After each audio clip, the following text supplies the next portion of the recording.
Hi, I'm Sara. And I'm Rena, and welcome to Biopic, a podcast story. This is a podcast where we dissect the good, bad, ugly, and absurd of this specific genre of motion picture, the biopic. If you want to learn more about us, our scoring system, and how we choose movies, please check out our special introductory episode titled Introduction, Who Are We and What Are We Doing? Sarah. What movie are we doing this week? This week, in honor of the 2026 Winter Olympics, we will be talking about I, Tonya. And before we get started, we do have an exciting announcement. Biopic, a podcast story, is speaking at Intelligent Speech Online. This year's theme is Companions and Rivals, and we will be talking about Truman Capote's friendships and doppelgangers in Capote and Infamous, the two Truman Capote writes in Cold Blood movies that came out within a year of each other in 2005 and 2006. Intelligent Speech is a veritable three-ring circus of content composed of 4 virtual rooms running simultaneous 40-minute sessions. These sessions include esteemed keynotes, fascinating and thoughtful creator presentations, or lively roundtable discussions followed by a Q&A with the audience. These Q&As, together with space and time for separate chats, create a unique experience in which members of the community can engage directly with the creators they follow. This online conference is taking place on February 28, 2026, and your ticket not only includes live attendance, but also access to recordings of all of the sessions after the event to watch at your leisure. And tickets are available now at intelligentspeechonline.com. Enter Biopic at the checkout for 10% off. And if you ask nicely, I might tell you the story during the Q&A about the time that I met and chatted up Harper Lee in the emergency room line at New York Presbyterian. Excellent story. But yes, do come and join us there. It's a wonderful way to celebrate Rena's birthday with her. And Rena, can you give us the trigger warning? Trigger warning. I, Tonya, contains depictions of and/or references to child abuse, alcoholism, sexual abuse, law enforcement, domestic abuse, humiliation, 1990s-era casual misogyny, blue nail polish, classism, poverty, figure skating, the dawn of the 24-hour news cycle, the decline of the American working class, crime, incompetent criminals, the Winter Olympics, fur coats, involuntary urination, broken families, divorce, curling irons, cigarette smoking, trailers, the poverty line, the Pacific Northwest, cheekbones, lying, liars, self-delusion, firearms, betrayal, Dove bars, sewing machines, corporate endorsement deals, and some super nitty-gritty esoterics in the history of figure skating. This episode has it all. Rena, can you give us the spoiler warning? Spoiler warning. We are going to spoil everything, including possibly the major plot points in works of narrative art having nothing to do with this particular movie. Consider yourself warned. Excellent. So just some of the sources used in this episode include... Well, we lived through it. This happened when we were in middle school. I think I must have watched at least 30 to 50 hours worth of coverage purely about Tonya and Nancy. But before that, I loved watching figure skating as a child, so I was well aware of both of them, and I watched the documentary Sharp Edges, directed by Sandra Lucknow, a documentary on Tonya Harding that was made when she was just 15. 160-degree portrait of of her as a young skater, and a wonderful piece of long-form journalism that ran in the New York Times in 2018 called Tonya Harding Would Like Her Apology Now by Taffy Brodesser-Ackner, and an article from Vulture called A Fact-Checked Guide to I, Tonya, and some books that I skimmed bits of at the library that I will try to get into the show notes. Also, leading up to this, I watched many, many videos online of old figure skating competitions, some of which I recalled from childhood and adolescence, and I went down a little bit of a rabbit hole about the compulsory figures, a little talked about but quite significant element of competitive skating back in the day that affected every skater of this era and that we never talk about now for reasons I'll get into. And like I said, I loved watching figure skating as a kid. The only times that I cared about sports at all were during the Olympics and when figure skating was on TV, and the only sports I really cared about were figure skating and gymnastics. It was the only time that the girls were more important than the boys. I would also just like to add too, there's a really great documentary that I watched called The Price of Gold. It's a 30 for 30. Rena, can you tell us a little bit about Tonya Harding? Sure can, Sarah. Tonya Harding was born on November 12th, 1970, and she's still alive. She should be best remembered as the first American woman to land a triple axel jump in competition, which is a jump that has 3.5 turns in the air, and she was a prodigious talent. Like, when you look at videos of her jumps, she could get so much air into them. She could just get so high off the rink. And you'll see other skaters who medaled higher than her who don't get that level of height. She has several gold, silver, and bronze medals from national and world level championships. She was U.S. champion at least once. One of those is not her title anymore. Her competitive skating career was roughly between 1985 and 1994. Her mother was on her fourth marriage when they had her. She grew up in a Portland that is not the Portland of Portlandia. That the hipsterification of the Pacific Northwest had not really hit Portland. And it was a hardscrabble childhood. Her parents divorced when she was quite young. There's levels of abuse that happened to her. But more importantly, Tonya Harding was gifted with the level of raw talent that comes along a few times, barely, tops, within a generation. And I think it's a loss to the world and to figure skating and to sports that the vicious combo of bad choices and unlucky circumstances kneecapped her from fully appreciating what she could do and what she could be, and it was our loss too. We can tell that by just how early she got good, from her accomplishments in 91 and 92, despite a lack of establishment support and a lifestyle not conducive to athletic achievement. And also from how much she's documented still being able to do as a skater, despite decades of smoking and long breaks from a strict training regimen. Taffy Brodesser-Akner recorded in 2018 that Harding, at the age of 47, was still landing double axels, which is crazy. And checking in now, she still lands double jumps with ease. And she's 56 now or so? And also in terms of how early she got good, one of the things that there was an interview again with Taffy Brodesser-Akner where she remarked that Tonya Harding was winning skating competitions at an age when most people aren't that great at walking. And she was lucky that Diane Rawlinson did so much for her and took her on. But on the other hand, neither of the two coaches that she worked with, when you see people talking about Olympic skaters, you see the names of the same coaches turning up again and again. The coaches that worked with her, Dodie Teachman did work with Ashley Wagner, who went to the Olympics, but neither of them ever took anyone all the way before or after her. So it was also like who she could get to work with her and make the concessions, given that she grew up blue collar. She's dealing with poverty line issues throughout the film. There's that one point where Diane says she looks like she chops wood in the morning, and her mother goes, "She does chop wood."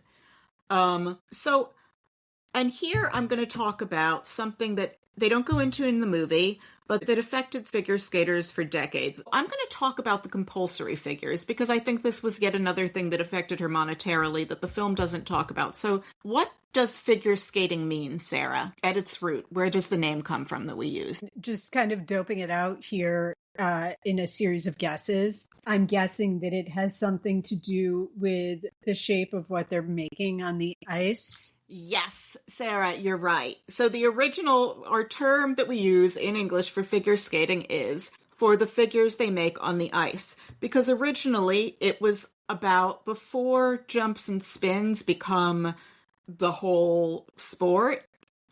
It was about the figures you traced on the ice. So what the compulsory figures were, they were a whole portion of figure skating competition that consisted of the skater would trace a predetermined shape or pattern on the ice on one skate, and then they would have to retrace it with the other skate on one foot both times, and they would be judged based upon how closely the line matched. This is a very different sport than what we see today.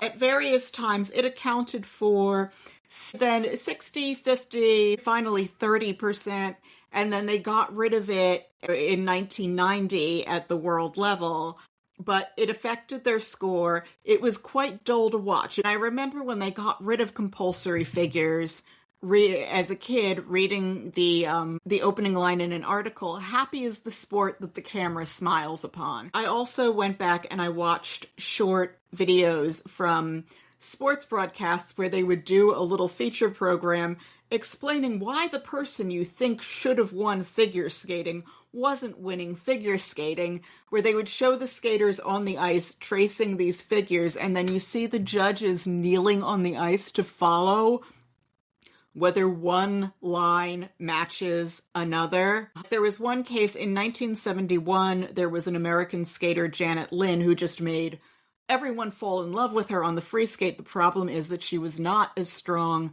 of a figure skater in terms of where the name comes from. And there was an Austrian skater named Trixie Schuba, who was possibly the most gifted skater ever at tracing a line on the ice that she had traced with one foot on the other foot. And she was like really dull to watch in the free skate. And everyone was wondering, how did this woman who is so boring win? And Janet Lynn, who everyone was in love with, comes in fourth. And you see where it would like affect people's scores. The worth of it went down to 30% and then it disappeared. And why I'm going on about this is it would have still been a component of skating when Tonya Harding was training. And it was really expensive because to learn to make those figures properly and then to get really good at tracing that line, it meant you had to have a lot of ice to yourself for a while. And then you needed fresh ice, so it had to be cleaned up, which meant paying for more rink time where you had that rink to yourself. So they don't even mention it here. And I looked online and there are no videos that I could find of Tonya Harding skating compulsory figures. I found varying information of how strong of a compulsory figure skater she was. But I wanted to put that in there, and it's important, and we don't talk in hit skating, and we don't talk about it. I gotta say, too, if anyone other than you was telling me all of this, I would think that they were making it up. No, you can look it up, and you'll find things from like the 84 Olympics, the 88 Olympics, where they're explaining what is up with the compulsory figures. Why is it affecting who wins the medal when that's not what you're seeing? Why are we not broadcasting this? And they're trying valiantly to explain why it matters. You know, diving down a rabbit hole of esoterica is my jam. And I would find people saying, like, modern skaters aren't as strong technically because it really taught you to control the edge, is what they call it. Yeah. Like, it really taught you to be conscious of your body. You will find contingents arguing in internet comments about it was boring to watch, who cares, they can jump more times now, and then there'll be people who are saying they are like technically weaker and it messes up their knees and ankles sooner. And if you look at how just like the style and possessions that skaters in the 80s and 90s who came up under this system had, they don't have it anymore. And furthermore, it's not figure skating if you take out the figures. I don't know whose side I'm on. I just love rabbit holes of esoterica. I'm a very strong believer in proper training. It sounds like it is something that like people should spend like their first couple of years when they're learning how to do, but it doesn't sound like something that should be competitive because who cares? And someone is saying, oh, look at her possession of the edge out there. It's like, okay, I'll have to take your word on this stick button, or Peggy Fleming, or Dorothy Hamill, or whoever you are, because I seriously don't know. But I brought it up because among all the things that Tonya Harding struggled with, it's another unsung villain, and it also shows you, like, I think it says something about the sport. There are people trying to revive the tracing of figure skating on black ice, where the audience can actually see the lines being traced. And of course, in these rabbit holes of esoterica, you will find people saying, well, they should have done it separately on black ice all along and never gotten rid of it. And if people could have watched on black ice, it's no more boring than golf. Like, people are dying, Kim. I guess like that is very interesting because every sport is expensive, but this is one of those sports that's ultra expensive. This was a thing that made it more expensive, and it's also kind of ironic that to me that they removed, like, as of 2018 when I, Tonya came out, figure skating was sort of a sport in decline, and there were lots of things that people cited for reasons about that, but there were videos of like old timers from the time that they got rid of the compulsory figures, where Scott Hamilton was saying, no, this will hurt the sport because rink owners will have less to make money off of, and then there will be fewer rinks, fewer people will take up the sport. Okay, Jordan Belfort. Yes, the thriving economic engine of people having to buy lots of ice time. Yeah. Right. Okay. It's also that there's varying reports on, well, was Tonya Harding a strong figure skater? Like how, but again, it's not all out there. So her first competitions are in the 80s. She's shown skating to more rock and roll here than she actually did, because you just plain weren't allowed to play music with vocals in it in competition at all. So if she was doing what's called the exhibition skate, which you might have seen, where after the competition people would do their own thing, which is where you would see Surya Bonali do that flip, and there she could use music that she actually listened to. There's a generation of female skaters where their Olympics was going to be 88, finishing off around the time that Tonya starts. It's not all as black and white as the movie shows. I'm probably going to say this again in here somewhere. So if she needed some genius PR person to say, let's make her the girl Rocky. I think also like, you know, to your point here, your time in the sun in this sport is very brief. Yeah, it's rare for someone to have 2 Olympics in them. So unfortunately, what she's known for is that her first husband, Jeff Gillooly, and some untalented goons that he knew and she, to an argued degree, were involved in a scheme around whacking fellow skater Nancy Kerrigan in the knee to prevent her from competing so that Tonya could get one more Olympics in, to see if she could be the champion this time. And Tonya was banned from skating it sucks for everyone because she was so talented. It seems like her second marriage, despite the odds, has been a good one and that she's a good mother, but it's none of my business. And she's worked in landscaping and cleaning restaurants. So, Yes. Sarah, can you please tell us a little bit about the movie I, Tonya? Of course. I, Tonya is a 2017 film directed by Craig Gillespie and written by Stephen Rogers. It follows the life and career of American figure skater Tonya Harding and her connection to the incident, the 1994 assault on her rival Nancy Kerrigan. This movie was a hit. It was an $11 million budget and it made $53.9 million. This notably is the first movie produced by Margot Robbie's production company Lucky Chap. I want to just take a moment here to honor the hustle and ingenuity of Margot Robbie, who broke out in The Wolf of Wall Street and immediately set about leveraging the capital of that role to do really interesting work and elevate really interesting artists like Emerald Fennell and Kathy Yan, who directed Birds of Prey. And obviously we all saw what she did for Greta Gerwig and what Greta Gerwig did for her with Barbie. I always want to watch her in things. To me, her portrayal of Harley Quinn is as distinctive a villain as Michelle Pfeiffer's Catwoman or Heath Ledger's Joker. The kind of performance that elevates the material and does more than that particular film deserved. Either one of them. Also worth noting, the first time she played Harley Quinn, it was opposite alleged sexual abuser Jared Leto playing the Joker as a Hot Topic employee. This was the film set on which Jared Leto was sending people dead animals in the mail and shit like that. I'm assuming he never tried it with Viola Davis, which he shouldn't, and I think he'd be dead if he did. Back to Margot. She is smart. She's the bee's knees. I love her. Craig Gillespie, the director, made Lars and the Real Girl, Cruella, several episodes of Pam and Tommy, a show I liked, but Pamela Anderson hates. So I have to temper that love with her tremendous dislike of that show's existence. And he's also directing Supergirl and has a long resume. He's really good at tone. This movie veers between the absurd and the tragic, but it's never, to me, never heartless. And it's never not on Tanya's side, no matter like the complexities about her that they're exploring. And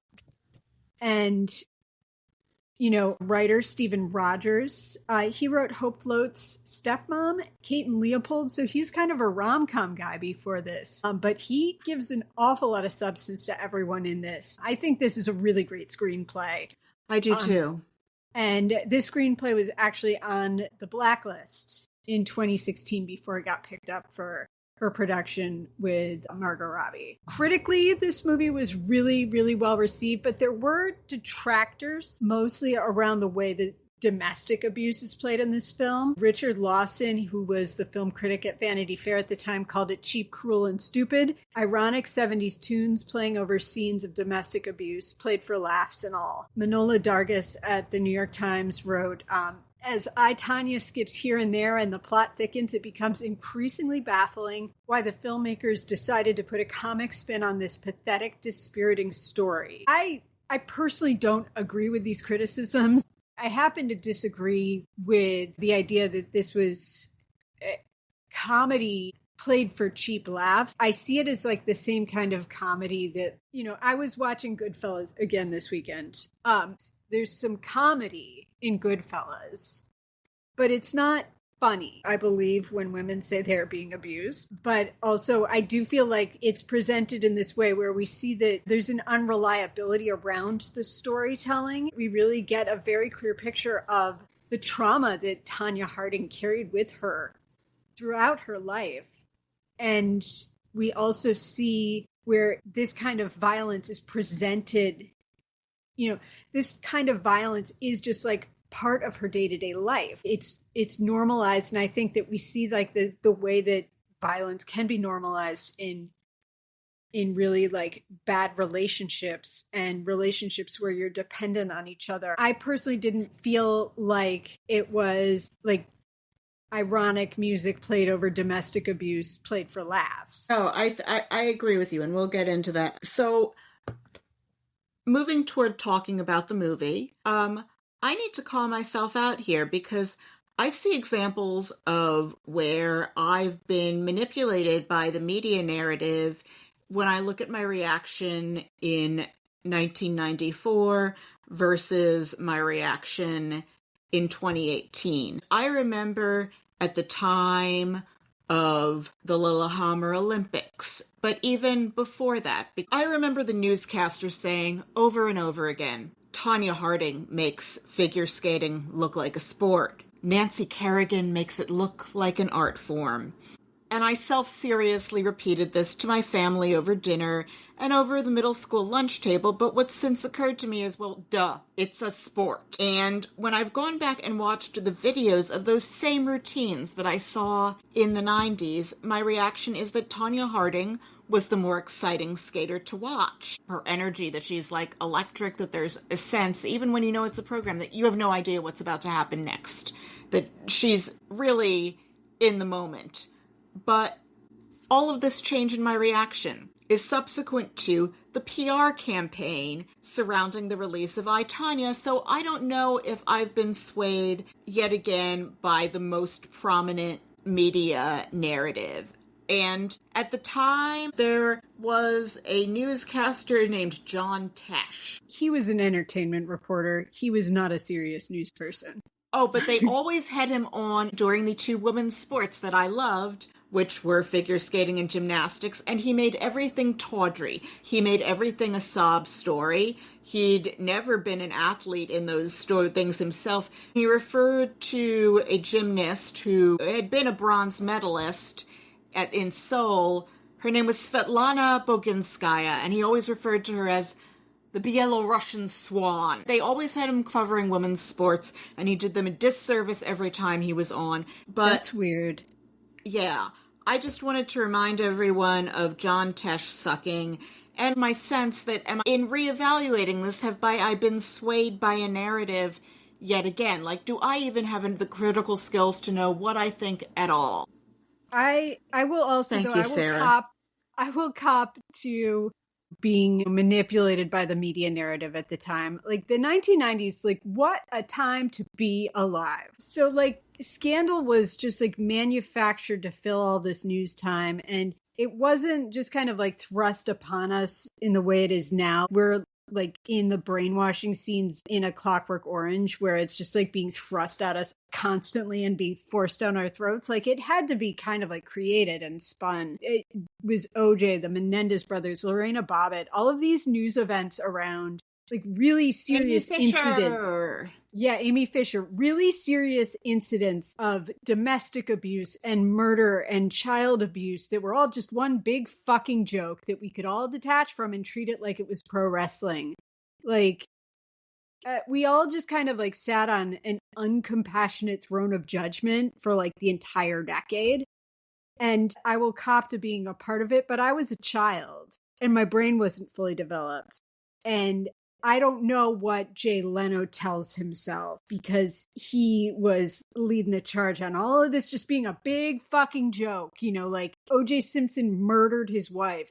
This was just part of, like, the comedy of, like, look, these crazy people doing crazy shit. In terms of issues that Tonya Harding had with judges, her mother once remarked that Tonya would have come in first if all the skaters had to wear the same leotard, and I think she has a point. And Nancy Kerrigan had two, arguably four things, depending on how you do the math, going for her that Tonya Harding did not, those things being a stable two-parent home and cheekbones, two of them. No designers saw Tonya as an opportunity to show off their designs, while Nancy had a working relationship with Vera Wang. And this reminds me of how designers don't want to dress Bryce Dallas Howard for the red carpet because she is a size 8 instead of a size 2 or 4. And can't wear the sample sizes, which means that she frequently has to show up for the red carpet in, oh my gosh, clothes that she paid for herself and has been photographed wearing in public multiple times because nobody wants their designs to be seen on this disgustingly obese size 8 woman. It infuriates me that no one wants to dress her because she's so fucking gorgeous. Like, look at her face. And her body is banging, and people should be so lucky as to dress her. All we can do is hope that at some point we're going to clone Christian Siriano, because he seems to be the only designer interested in dressing women with different body types. And in terms of my memory being off, when I went back and I watched those old skating videos, I had this memory of Tonya Harding being like this pug-nosed cute with bunchy muscles, and that's an exaggeration. I think she, by regular world non-Hollywood standards, she was pretty. The costumes she was wearing were like home. We'll get into them. Like, Tonya Harding thought that they had somehow found her old costumes out there somewhere because they got it down that it was spandex you could have bought at Joann's, R.I.P., and that it was thick and it was bunchy and that it didn't fit her well, and that it was like a budget approximation by someone who was not into sewing for its own sake of what do they want from me? Yeah. But yeah, so I think though that like 8th grade Rena and adult Rena can share the same space, because I think the answer is that like we should have room for both of these types of figure skaters, and we should see them both as an art, and we should see them both as athletes who are deeply dedicated to their craft. Yeah.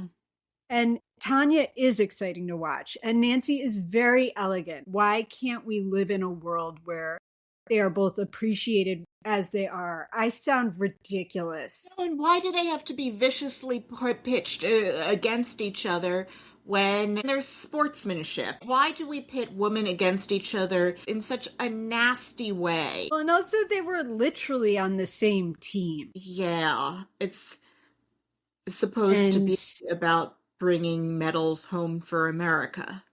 And, you know, it shouldn't feel like you're competing on an island when it is supposed to be a team. Anyway, and I know that Tonya did bad things, that she's had a lot of judgment over the years, and so are there people out there who have the same or worse or analogous cards to Tonya's stacked against them and still reach their fullest potential and don't commit felonies? Here's the thing. We make a fuss over exceptional people for precisely the reason that they are exceptional, and you can't spell exceptional without exception. Watching this, I was reminded again of the line in All the President's Men where Deep Throat says to them, like, the truth is these aren't very bright guys and things got out of hand. And that's kind of like what I feel like happened here. Like, it was stupid and it stayed stupid, and it wasn't a well thought through strategy. I don't think anybody was thinking with like their fully evolved brains around this. I would agree. What if she'd met a better dude when she was in high school? Yeah. That'd be okay. We open on the sound of coughing and rapid cuts between interviews of Margot Robbie as Tonya Harding, Sebastian Stan as Jeff Gillooly, and Allison Janney as Tanya's mother, Lavana. And God, Allison, she almost gets us on her wavelength of making her think that her parenting style is warranted at points in this, which is crazy. She's so good in this. And there are many unreliable narrators in here, so I knew from the get-go that I wasn't going to be able to give this more than like a 5 for accuracy, because there are so many unreliable narrators, and all of these people have probably been altering things in their heads. And there's that thing she says at the end about everybody's got their own truth. And that's the viewpoint that this operates in. There is like sort of a strange like meta level accuracy that's happening here that I, spoiler alert, graded it really high for, and that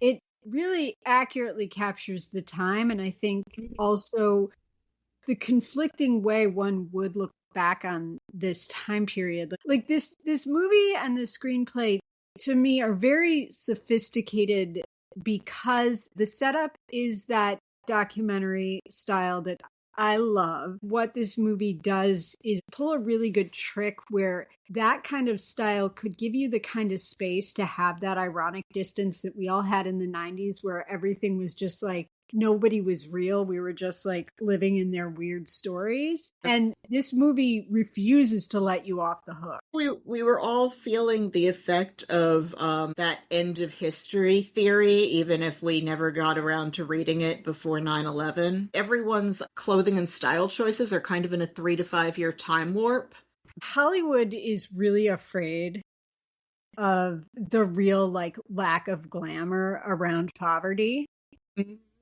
and to show it accurately. And I think that this movie shows lower middle class and paycheck to paycheck living. They're just doing the best they can with things. If she looks good, it's because she is working out for 8 hours a day. The homemade stuff doesn't fit her very well. I think I remember seeing a reviewer when I commented this as saying this, that's one of the signs of an abusive relationship. They start to dress the same, but it looked like she just threw on his turtleneck.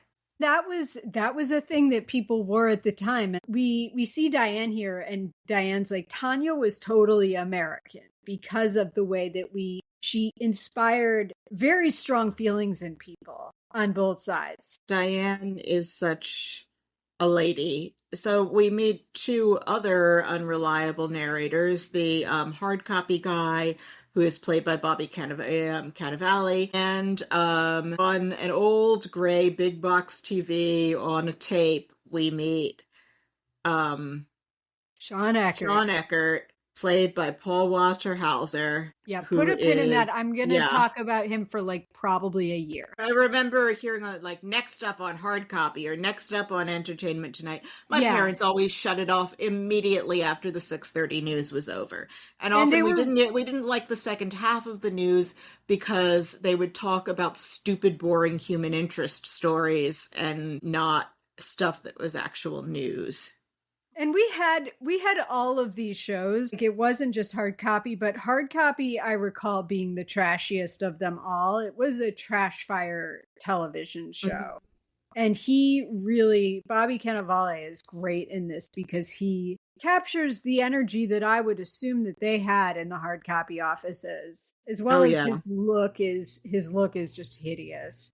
He's got spiked tips Shell and spikes. Overly tan, and he's a huge douchebag. And he is wearing Italian loafers with no socks. We have another major case here of the phenomena I call U 2.0, where whoever plays you in the movie is better looking than you are, unless your name is Roger Taylor of the band Queen, because no man has ever looked prettier than Roger Taylor. Even with all the work they do with the hair and the makeup and the braces and how Margot Robbie carries herself, they still can't hide the fact that she is one of the most classically beautiful women ever to have walked on this planet.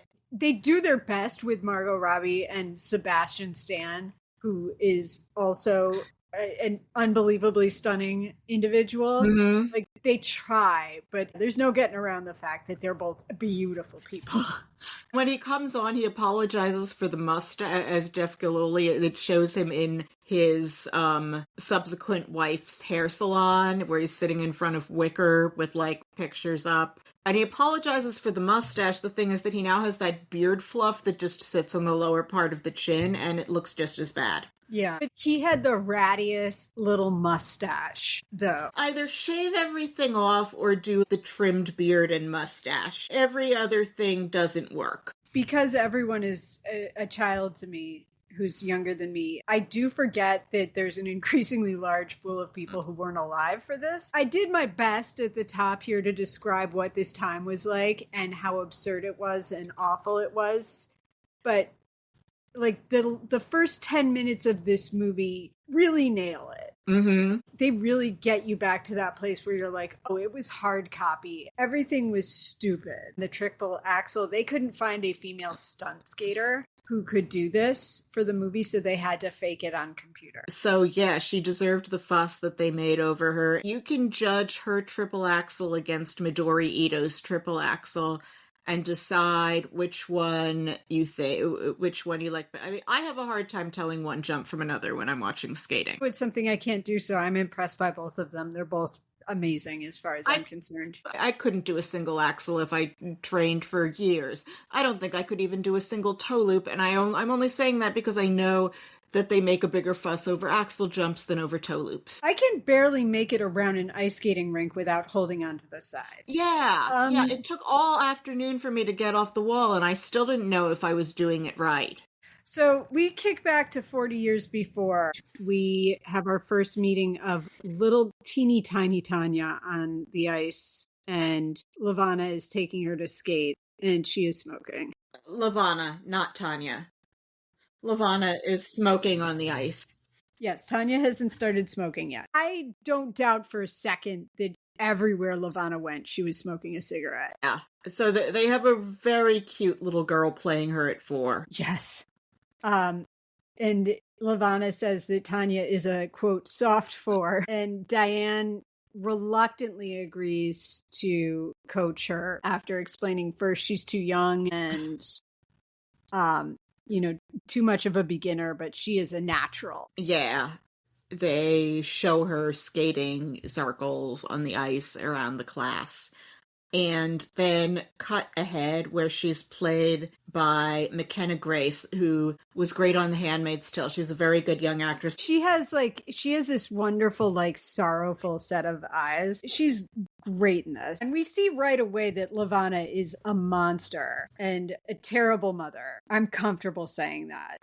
I agree. She's a terrible mother. She's very cruel to Tonya and justifies it by being like, this is what she needed. This is the right thing for her. We see a sequence where she's hunting with her father. She talks about how Levana made her wear her skating uniform to school for school picture day because that way they could use those photos for competition. And yeah. And that's real. And there's a moment where she says that another little girl in her class called them white trash, so her mother tells her to spit in her milk. This is not great parenting. No. Diane keeps trying to get her to fit into a certain mold that they simply do not have the means for. And it isn't fair. And it was true about the rabbit fur coat. I think there was a story I saw that another little girl said, well, mine is fox. And Tonya replied, well, mine is paid for.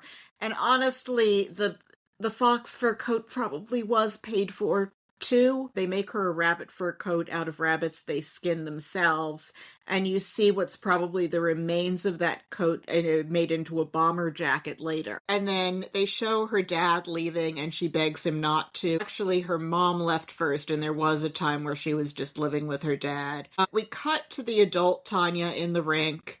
And there was a scene earlier where the mother was telling her, no, don't talk to the other little girl. She's your enemy. She's your competitor. And you get the sense that she's being set up to be quite lonely. And she's not an adult. She's about 15 here. And she has braces on her teeth. And you see her saying, get out of my way to another skater. But when they cut to her skating at that age, it is my favorite use ever, possibly, of, spirit in the sky. That's really well used here. And we see her see Jeff Galooly for the first time, and he has that sad mustache, and he is hanging out with Sean Eckert. A quick break here to talk about Paul Walter Hauser in this role as Sean Eckert. This is a genius performance. Jesus Christ. And it's so good. Paul Walter Hauser is perfect in this role. You still feel like Sean Eckert is a whole-bodied character, even though he's a ridiculous human being. And I think that is all credit to Paul Walter Hauser. I love watching him in things. This is the movie where I bought my stock in PWH, and I've never regretted it. He was also on a really early episode, or not a really, really early episode, but an earlier episode of It's Always Sunny in Philadelphia, playing a juggalo, and was also really funny in that. I just want to make it really clear. I am the person who saw Pearl Jam in the basement of the club with 8 other people with Paul Walter Hauser, and I've been boosting him for nigh onto a decade. I am not a new fan. But anyway, this is an amazing performance. Sean Eckert fashioned himself as a bodyguard / member of the CIA / international espionage consultant to multiple agencies. Yeah. And he's none of those things. No, he is a pathetic guy who lives in his mom's basement watching VHS tapes of Star Trek. Yes, but man, does he believes his own hype. Someone who has to tell himself a story to make life bearable, and he believes it. Because otherwise, would you want to go through life thinking you were that guy? It seems like losing your mind is the sane thing to do if that's who you are. The sincerity of it is fascinating, because it's not like it doesn't feel like a coping mechanism. It feels like he is a true believer in his own nonsense. Jeff asks Tonya out on a date, and Levana comes along. Your mother on any first date is a nightmare, but Levana is like a next level bad wingman. The mother gives some incredibly inappropriate advice about flowers and gardeners here that I'm going to ask you in a minute to try to decode for me, because I am clueless. She seems like the last person on the planet to be giving relationship advice. Although she's successful at getting married, she's done it 5 times. She doesn't seem to be much good at staying married. She's some sort of evidence that there's someone out there for everyone, no matter how awful they are, which should be rather heartening, given that she's just the worst, and she has found that special someone 5 times. Sarah, do you have any insight into what the hell is going on? What does she mean with this flower gardener metaphor? So, I've been a party to many bits of dating advice involving flowers and gardens and primrose paths and fast talkers. I'm guessing you could probably picture the age range of the people giving me this advice, but here's how I took it, is that there's one person in the relationship who needs to be constantly tended to, and then there's one person in the relationship who has to do all the work, was how I was interpreting this. And I think what she is saying is that the flower, the person who is the flower, is also incredibly useless and isn't going to do any labor. They are going to sit there and be pretty, and you're going to have to tend to them. And I think what she is basically like saying like is that you're gonna have to take care of her because she can't do anything. Like, it's an incredibly insulting way of using this particular metaphor. The mom is saying all sorts of TMIs that teenagers don't want to hear on a date from a grown-up, especially not someone who... Can you imagine what her puffer coat must smell like? Yes, I can, as a former smoker. Someone who wears a puffer coat like 11 months out of the year. There's a moment where she says, I'm a gardener who wants to be a flower. How fucked is that? Who cares? Like, why are you giving us this TMI? And then she also says to them, are you fucking yet? Which I was like, is this their first date? Yes, this is their first date, because she says that it is her first date, which makes it their first date. This is a scene where sometimes you see a parent portrayed in a movie, and the movie is illustrating very clearly how much that individual shouldn't have become a parent. Earlier on, they showed us where Tonya wanted to get off of the ice and use the bathroom, and she's like, I'm paying for the ice. And you see her peeing out on the ice. You see Levana beating her with a hairbrush, which is a thing that happened. And God, Allison Janney is so good, because there are these seconds where she almost gets you into her rationale or gets you to make excuses for her, and it's crazy. And I think she's doing a very good job at that thing that I always mention about you are your character's lawyer, which I learned in it. It was a miserable acting class in college. It was taught by some guy from the San Francisco mime troupe who told me I didn't know how to use anything below the neck. We see Jeff and Tonya talking about their lives, hanging out. He has a job where he drives disabled people places. She quit school to skate. Right. He tells her to get a GED later.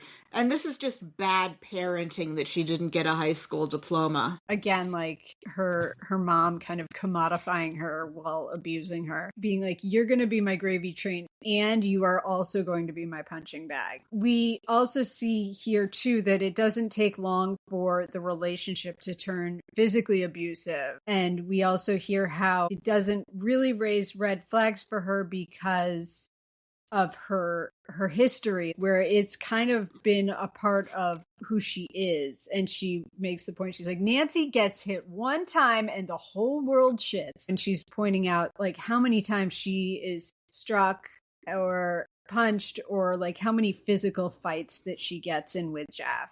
The world saw Nancy get hit and nobody knew that this was happening to Tonya. Like, none of these two things should have happened. I also, like, I believe her I believe her interpretation of events. I believe that Jeff probably did indeed hit her. She sees him working on the back of his car and she's like, oh, here, let me turn this.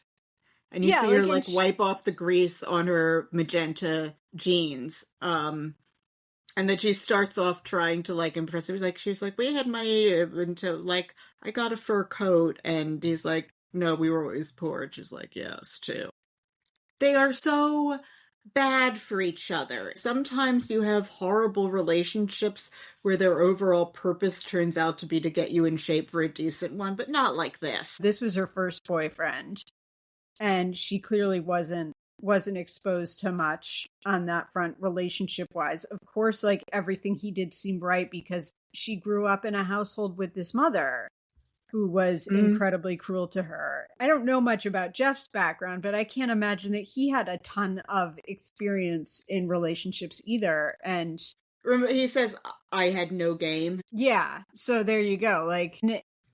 Galuli denies that he hit her and says that she was the one who was abusive to him. I think both things are true.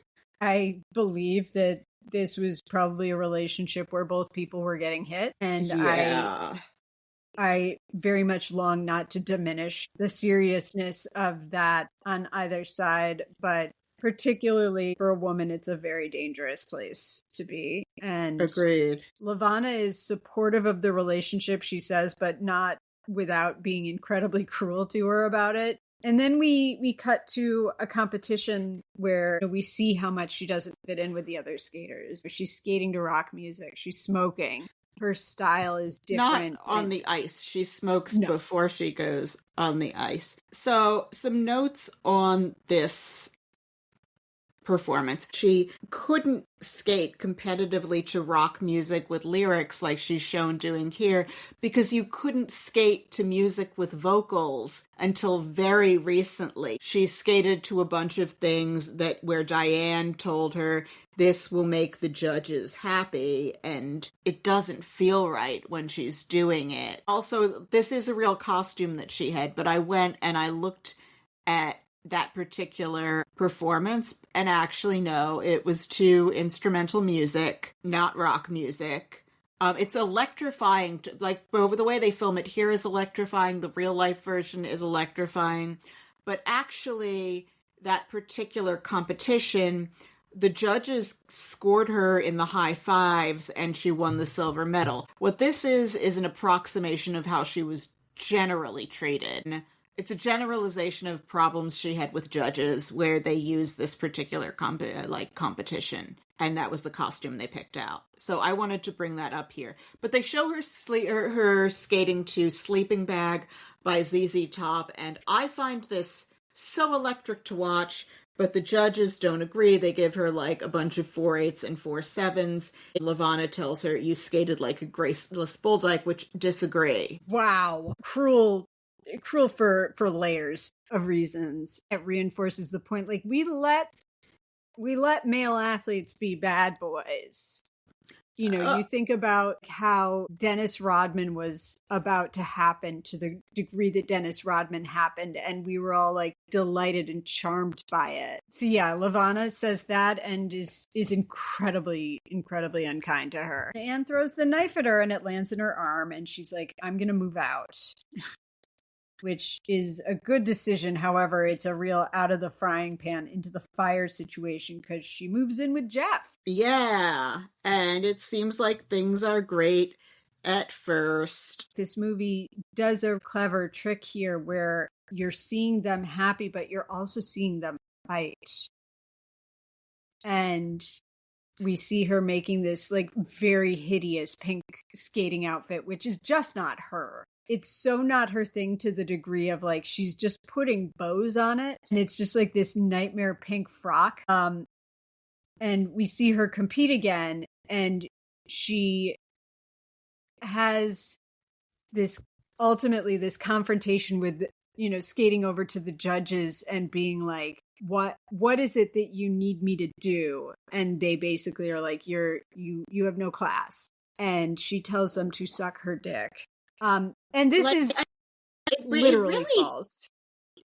yeah, this didn't precisely happen, but there's that one part where they show what the fights are like, where you see her like doing whatever the thing is with the rifle, and she's like, I never did this. And it's really funny. Just like the way that they have these little fourth wall breakages when they're talking about what did or didn't happen.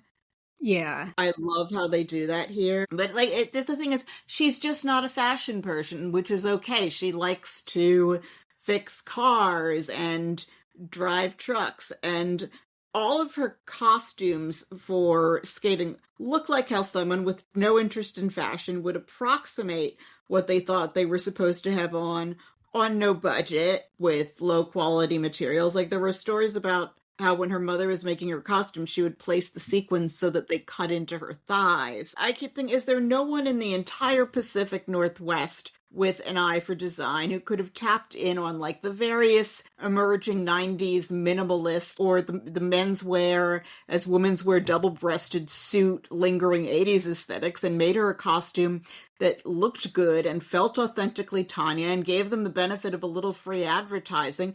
And the answer, of course, is no, because it didn't happen. She would have looked wonderful if she had been able to do just like something like a basic black with maybe just a little bit of something like that didn't feel unnatural to her. There were a few costumes, the ones that had looked a little bit military inspired, I thought looked good on her. Yeah. But even then, it's still too much. It's still not her. After this incident, which is literally false but kind of spiritually true, she and Diane have a big fight, and they're done for now. And then we have this amazing quote from Sean Eckert of, I remember the time he took her to a Richard Marx concert, and that's when I knew shit was serious. And, who's Richard Marx? Oh my gosh, Richard Marx. Staple of the Light FM of the late 80s and early 90s, Richard Marx. He sang the songs Hold On to the Night and Should Have Known Better. Hold on to the night. Hold on to the memory. Wish that I could give you more. I could be yours. I grew up proximate to, but not part of the culture that is shown in this movie. But nevertheless, Richard Marx was a very talented singer-songwriter, and he has written a ton of other songs for other artists too, and had a sort of like a 5-disc career as a superstar performer before kind of going back into just songwriting. Anyway, they get married. Yes, she wears a very big fluffy dress. Oh my gosh. And Levana refuses to put her coat down for photos at the wedding. Tonya has this brief season in the sun. Later when they get to 94, she's like, my whole life's been building to I have this.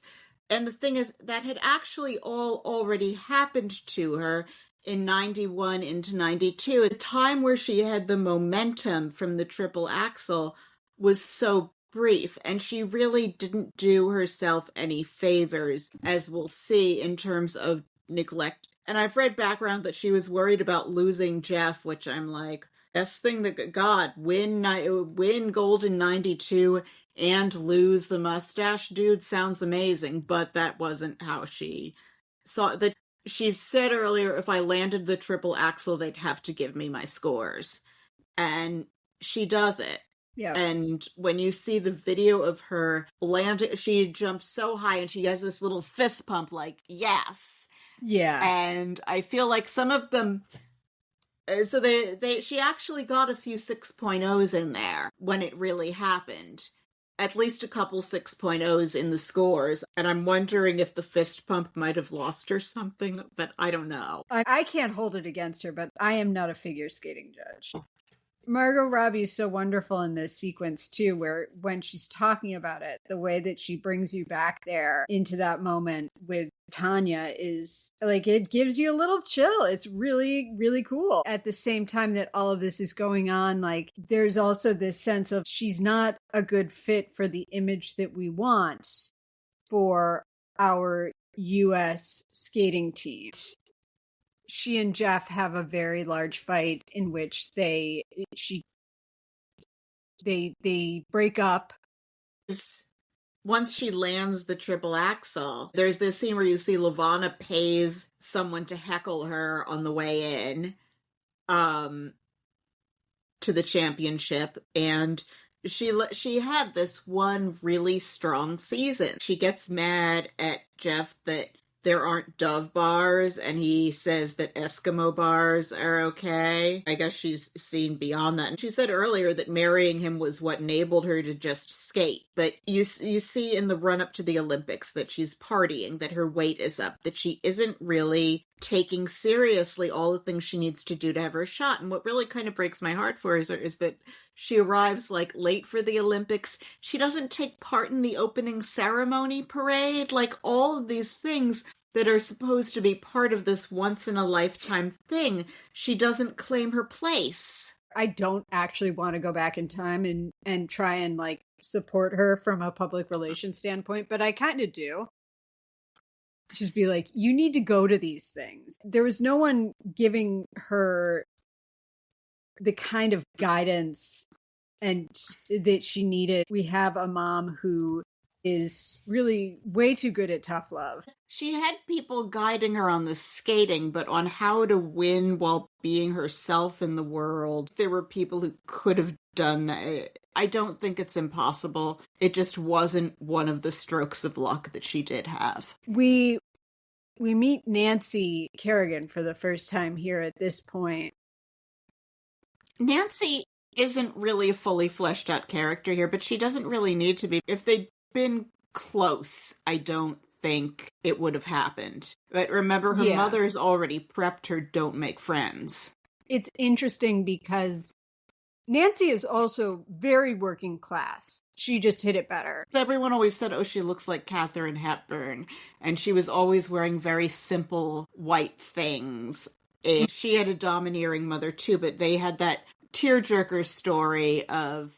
And no, it isn't... Right, her mom was blind, and you would always see her mother with her nose like 2 inches away from a monitor so that she could see the outline of Nancy skating. And her dad worked 3 jobs. He was a welder. Nancy came from the same kind of background as Tonya in a lot of ways. You did mention like, the stability in the household, and clearly also like the support that she was able to get from that stability and that family unit set her up better for the success. But she was able to be more polished. A lot of that had so much to do with the particular roll of the dice on what kinds of looks they had. The bangs, man. It was a hard time in America. Do not get me wrong. Like everyone was doing really stupid stuff with their hair. But yeah, if someone had just been like, we need to grow these out and you need to not poof them. And should any of this mattered when she could do, when like if she was taking care of herself, she could nail it. Yeah. But but she really washes out and comes in fourth. Oh, but do you know who also came in fourth at the Olympics and had not one but 2 movies? Steve Prefontaine. Yeah. Oh. What does he have that Tonya Harding doesn't? Or did he have that Tonya Harding doesn't? Well, he has a penis, and also he didn't survive to get busted for drunk driving. No. We see that they, at one point, have a really, really big fight that ends with the police coming. Mm-hmm. And Jeff maybe brings a gun to the house and tries to shoot her. Or himself. Yeah. Unclear. I don't doubt for a second that things like this happened probably between them in some form or fashion. There's one thing where he drives to Sun Valley where she has a competition to walk in and say, no, fuck you, and then leave, and this somehow gets her to look at him with fresh eyes. Young people are so stupid. They truly are. There's reasons we don't put them in charge of things. No one is legally allowed to rent a car in this relationship. Like they, yeah.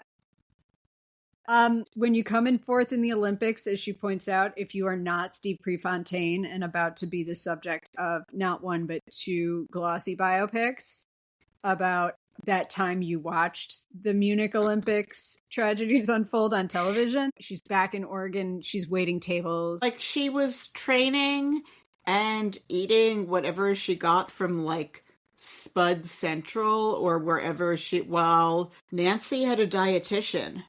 Diane shows up and they talk about how the Olympic Committee has decided to shift the timeline and stagger the Olympics to be every 4 years, but on different cycles.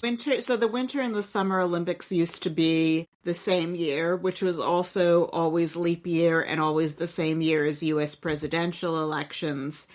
And they decided to move the Winter Olympics to mid-cycle. So there was like that possibility of having another Olympics. Remember, she had that shot and she didn't really do what she should have with it. No. Or and could have. I remember when this happened. This was a big deal when this changed. And there were cases of people who played multiple sports and thus won medals in both in the same year, which is crazy. Yes, the 90s, man. And she and Diane decide to train together again, and she is going to follow what Diane tells her to do. Yeah, well, there was one point where she fired Dodie and then didn't have a coach. She had Jeff filming her on a video camcorder. This lasted for like 9 weeks or something. It's too long to have Jeff Gillooly being in charge of your career. Why is he her manager? Like, I mean, there was no one else. There was no like other lifeguard on duty. You see her taking off the blue nail polish. What's funny to me now is I feel like ever since 2008 or so, you could wear dark nail polish or unusual shade. When we were growing up, if you wanted like blue or green nail polish, you went to Wet and Wild in the cosmetics aisle. We're at the point where she and Gillooly are getting back together and they're starting to hatch the scheme. And the judges are still giving her low scores, and they're saying, we need a wholesome American family. So she meets up with her mother to say, and Levana is impossible. And Levana tells her, you were soft. I made you a champion. And I don't know. I think she's looking for, like, I can't blame her because she's 23. She's looking for something that she isn't going to get. And see, when I I think, you know what? If she told her mother, I need you to fake being wholesome, like, we need to be able to tell a story to the press, we need to do this, and explained it exactly like it was, instead of looking for her mother to confirm something for her before she tells her directly, here is one more thing I need you to do. Yeah. The problem is that would not occur to her. I was just going to say that, like, Nancy's in Tonya's head. And also there's the whole thing about, it's called Tuna Can Arena, where you see her write down things with the name of the rink. Because they concoct this, someone calls in a death threat against Tonya. There's this idea of sending letters to mess with Nancy's head. And what Tonya actually needs is for everyone to tell her to remember that she's doing something that she loved in the first place. And, like, I mean, it is wild how, like how no one around her has her best interests at heart. Diane doesn't know how to let her be her. And it's because I do love that scene where Diane shows up and they show Tonya having her Rocky montage of all the things she did to pull it together to get her Olympic slot. And, But the fact that their solution to dealing with the fact that Tonya has gotten a death threat call put into her, which, spoiler alert, it's Sean Eckert who placed the call because he wanted to drum up some interest in his bodyguard business that he is running. Not only is he not qualified to do the job itself. But I also can't imagine a world where he is doing hiring and management of others. Well, you see the people that he hires and manages. I love the use of the song Gloria in this. Oh, yeah. All of the needle drops are so good. And especially the way that they capture kind of the time warp that everyone is, because we're still in kind of a pre-internet era where parts of the country are like 2 or 3 years behind on the trend wheel. And also, people who like classic rock, you get encased in amber at a certain point and you go no further. It's crazy to me that you could send people across the country for $1,000.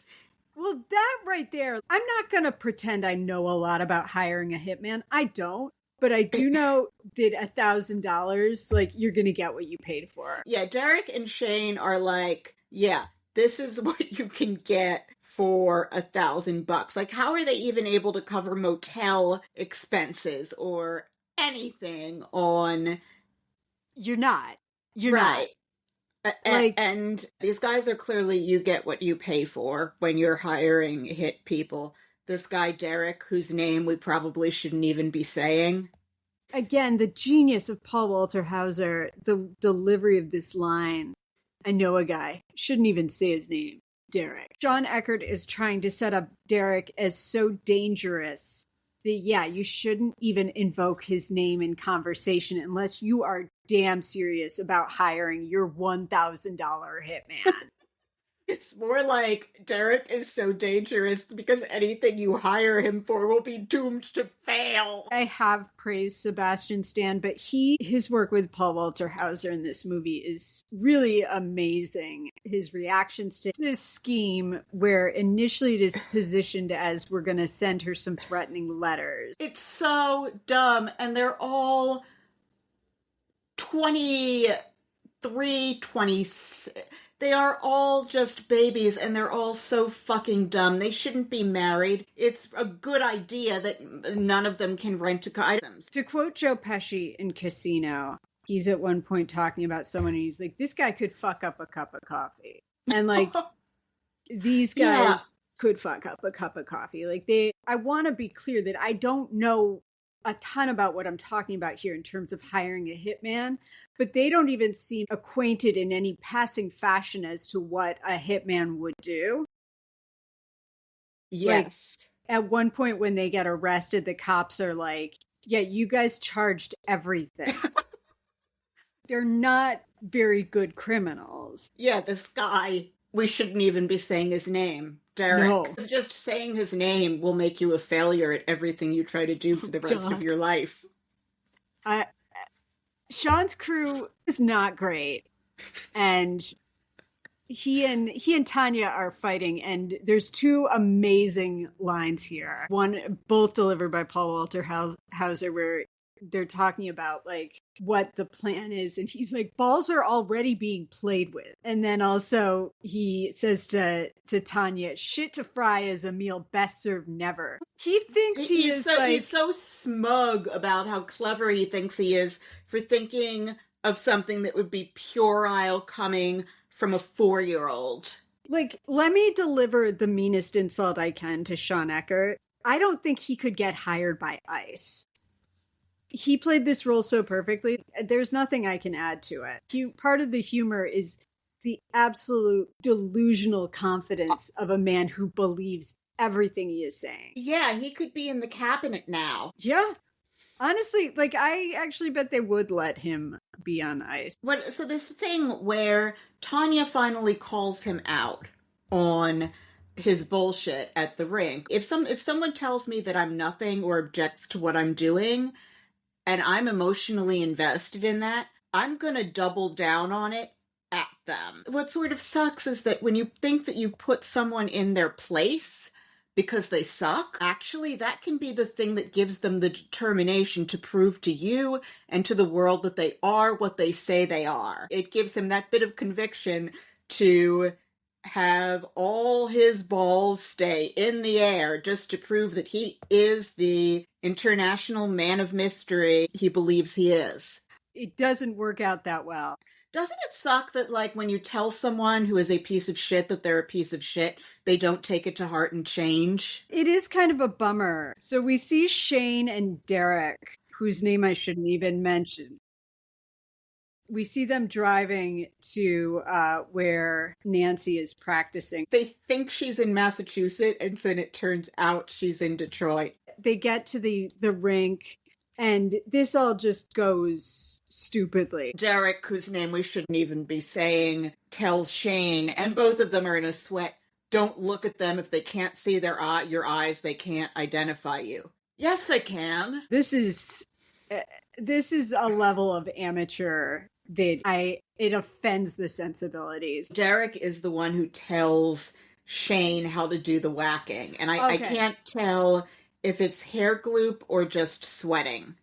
Yeah, I mean, they were probably very nervous, and also, like, they probably hadn't showered because $1,000 it does probably not get doesn't you even to buy a hotel with running water. Yeah.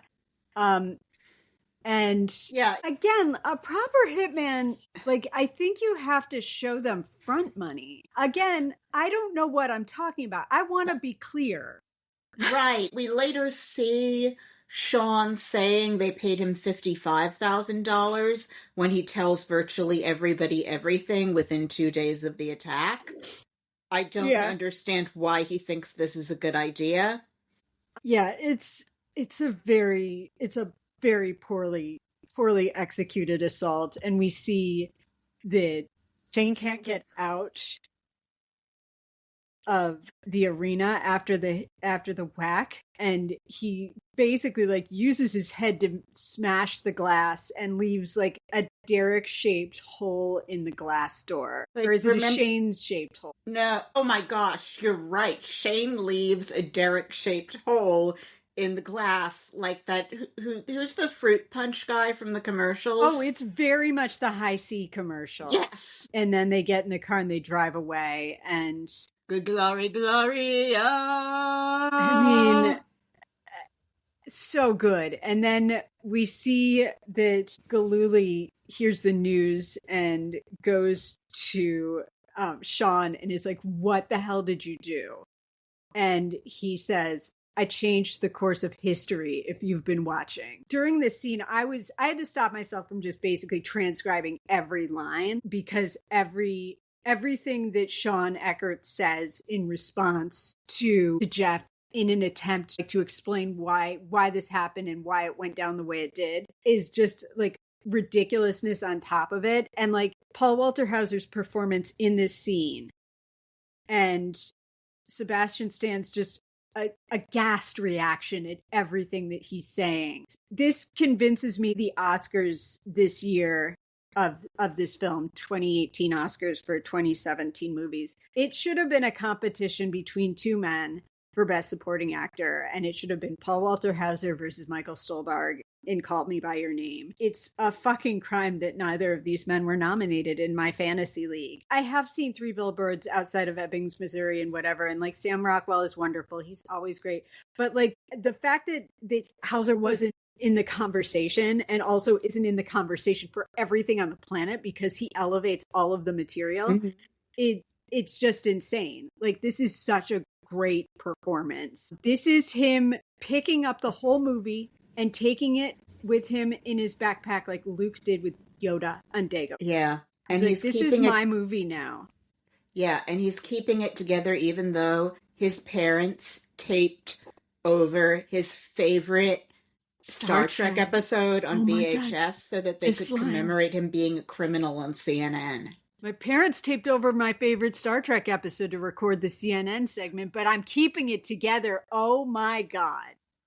Yeah, and I also love when it happens when you see Levana in her restaurant look at the TV and she says, mustache. No, there are moments where that character almost becomes like, oh God. Like when she tells Tonya, you fuck dumb, you don't marry dumb. Some of her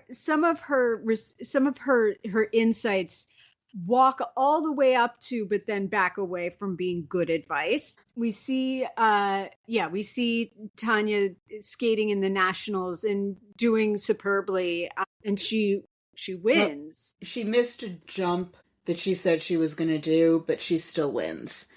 Yeah, so and it's possible she could have come in second anyway, even with Nancy there, and gone legitimately. Yes, very possible. And we see Allison Janney watching her at this point, watching her on TV. And there's like Allison Janney won all the awards for this movie. And it's well deserved, not just for this performance, which she did in 8 days, but also for an entire body of outstanding work that she has delivered forever and ever. She absolutely deserved the award for this. And this scene right here, like watching Tonya skate, is just like a masterclass of your face taking the audience on a journey with you. And you feel like the envy and the pride and the hate and the resentment and all of like that mishmash of feelings. She can't find a productive way to verbalize and manage and show up as a mother for her daughter. And then we see that the FBI comes to talk to Tonya and Jeff about whether or not they know anything. And Tonya and Jeff are terrible at dealing with the FBI, as I think most of us would be, because most of us are not sociopaths. I think I'd be pretty bad at dealing with the FBI. Oh my gosh, like I'd be terrible. They could get me to confess to like the Kennedy assassination. You weren't born yet. It doesn't matter. I'm sure that like I am not someone who would hold up under any sort of interrogation. I'm the worst liar. We find out that the person who hasn't been keeping what happened on lock is Sean. Of course. He's been bragging to everyone and saying that $55,000 changed hands. And he's like trying to impress people in dimly lit, mostly empty stripper bars. Probably like 8 out of 10 people who heard him tell this probably just thought he was like an insane person. Mm-hmm. And then the FBI comes to Sean's house and he does terribly. Oh yeah, and the stuff he's saying, I don't know a Tony Herring. Oh my gosh. No, he's like, I don't know a Tonya Harding, and then they were like, I don't know her well. Sorry, I thought you said Nancy Herring. Oh my God. What is this? I don't even think this is like stuff that you would see in like Soldier of Fortune, like as advice. I think he thinks this is good agentry. Mm-hmm. And I think that is entirely of his own creation. Like, I don't even think he got bad advice from somewhere. I don't understand how, like, if his parents are smart enough to not lose their house, I don't see how they could have such a dumb kid. I don't understand how such a stupid person exists. I think, as we've discussed when we talk about like people needing to have like 1 billion children back in a certain time period, because like a third of those children will die. They were all born after vaccines at a time when people actually vaccinated. Where I would connect Sean Eckert and the notion of needing to have 1 billion children in order to like have a couple come out okay. I think that he, like sometimes a kid's a dud. And there's no working around that. So the FBI is like, okay, can you help us hook Galooly? He calls Jeff and he's talking about how he needs money because he needs to extricate his guys from the hit location, which, I mean, yeah, if you only give him $1,000, how are they getting out of there? He is so bad at wearing a wire when he goes to meet Galooly for food that Galooly immediately knows what's up. We find out at this point that Jeff, obviously we know Jeff was involved, but Tonya didn't know that they were going to kneecap her. That's Galooly's version of the story. There are other versions of the story about whether or not Tonya knew and what her level of involvement was, but that's what the film is going with, and I'm fine with that. I don't think it matters. I think that at this point, everyone believes whatever they've said the last 20 times they said it and forgot what they said the 20 times before that. at this point, like everyone's done their punishment for it and everything. So I can't imagine that she didn't know at least a little bit.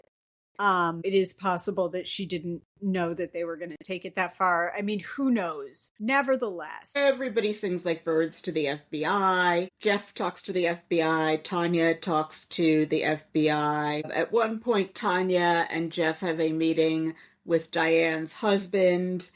One of them says, it was only supposed to be letters. They don't have their stories straight at all, and they never should have done this thing in the first place. She should have stuck to skating. He should have stuck to driving the bus. Neither of them should have ever dealt with International Agent of Espionage Sean Eckert or the man whose name you shouldn't even be saying, Derek.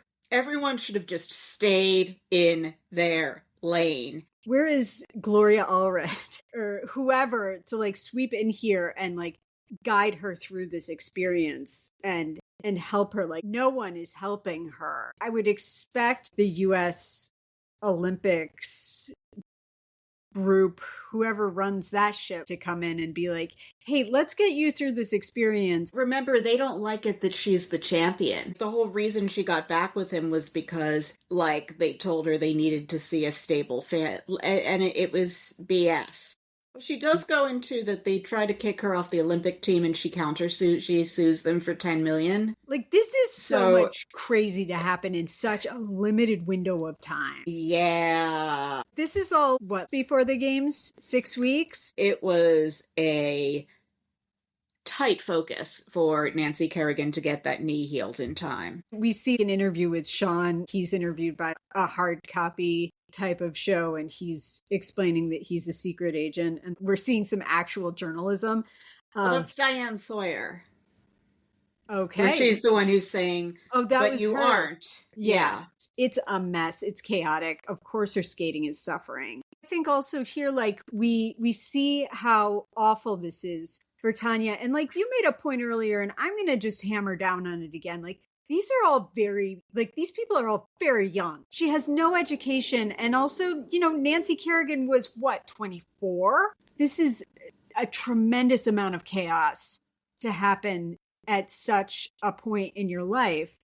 And to be trying to manage it and like dealing with tabloid reporters slashing your tires so you come out of the house. And the fact that reporters were just camped outside of her apartment in The Price of Gold. You see the footage of how she was training at like a mall ice skating rink. Because yes, she trained at a mall rink. Yeah, and just the way like people could come watch her. So if you went to the Portland Mall, and this is one of the things that Taffy Brodesser-Akner brings up, if you went to the Portland Mall in the early 90s, seeing Tonya Harding do triple axels was just a thing you saw. Which is crazy. And then also on top of that, what is crazy is like that she had no privacy in the middle of this shitstorm, and everyone was just like able to go wherever she was and watch her and film her. And it's really pretty disturbing. And at this point, she gives the mic drop line. She said, I was loved for a minute,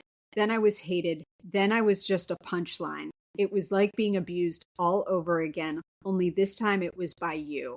All of you. You're all my attackers too. And if this line isn't how we treated women in the 1990s in a nutshell, I don't know what is. Yeah. And I just want to go back and say, I just want to say that, like, any quote-unquote sports reporting done by John Tesh was tawdry, and it was not sports reporting. No one ever would have covered men's sports with the claptrap schmaltz that he covered women's sports with then. What John Tesh's sports coverage makes me think of is that SNL skit called Chess for Girls, where you see these two girls getting upset and they're like, chess is for boys. So they bring out a chess set where all the pieces are like pink and lavender with like long hair you can brush on it. So the knight looks like a My Little Pony. And that is what John Tesh's coverage of gymnastics and figure skating and any women's sport that they put him on looked like. So John Tesh, a couple other things about John Tesh that I remember from the 90s. He also writes new age music, which I do not listen to.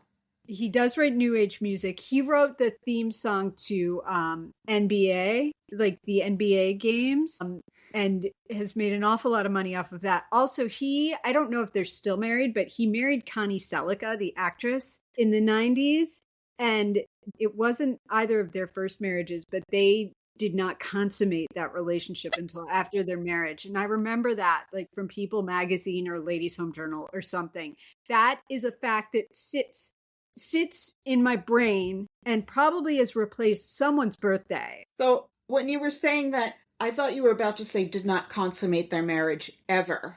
I mean, no, they talked about how they had a heck of a honeymoon in the People magazine / give me a break. I know. I was like, this is gross. Boundaries. Even at the time, I was like, this is repulsive. I don't need this information. Instead of like the little girl in the ring, like her face being the last thing I see before I die, it's going to be like John Tesh and Connie Selica's wedding night. Anyway, but I also feel like this is a moment too where I love when a movie sticks your face in a pile of your smug and tells you to fuck off. I'm about to randomly mention like Napoleon Dynamite did this incredibly well. I actually loved that movie. I laughed so hard at that scene where Uncle Rico buys the time machine. Oh my God. And all yeah.